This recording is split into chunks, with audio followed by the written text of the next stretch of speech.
Tourism program from Congress for 8 years. Plus, two Democratic senators say the former VP may have committed a crime.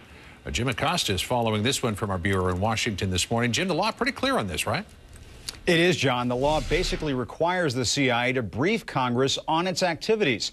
So the question raised by this latest revelation involving former Vice President Dick Cheney is whether laws were broken. And if so, what then?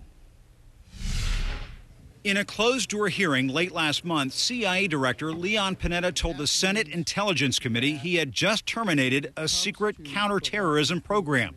So sensitive, the panel was told that during the Bush administration, former Vice President Dick Cheney himself had ordered the CIA to conceal it from key members of Congress who hear top-secret briefings, the so-called Gang of Eight.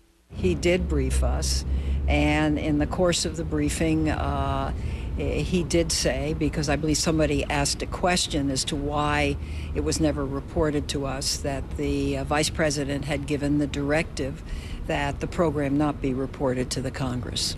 The matter has once again put Cheney at the center of a heated debate on the limits of White House powers. There is a requirement for disclosure. It has to be done in an appropriate way so it doesn't jeopardize our national security. But to have a massive program that is concealed from the leaders in Congress is not only inappropriate, it could be illegal. To somehow suggest that it might have been improper for the president or the vice president to keep an important program secret, I mean, that happens every day. Little is known about the secret program, only that it was initiated after the 9/11 attacks and that it may never have been fully operational. Former Cheney counselor and CNN contributor Mary Madeline accused the Obama White House of disclosing the program out of pure politics. Every time they get in trouble, which the president's poll numbers are slipping and his health care and global warming initiatives are under assault, they dredge up a Darth Vader story.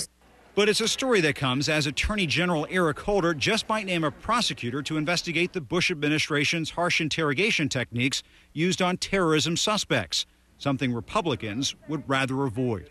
So the question is, did they go too far in some of these areas? I hope that we don't feel, the Attorney General doesn't feel a need to go back into it. As for Cheney, he could not be reached for comment, but members of Congress are looking at changing the law to keep more of them in the loop. One proposal would expand the number of lawmakers who would be briefed on the CIA's activities from 8 up until 40. But so far, the White House wants none of it, John. And once again, the White House is looking at another situation where it may have to look back to the Bush administration. This is yet another revelation facing this former administration the White House has to deal with, John. You know, as a candidate, the president said didn't want to be looking back, but may be forced to. Jim Acosta for us this morning. Jim, thanks so much for that.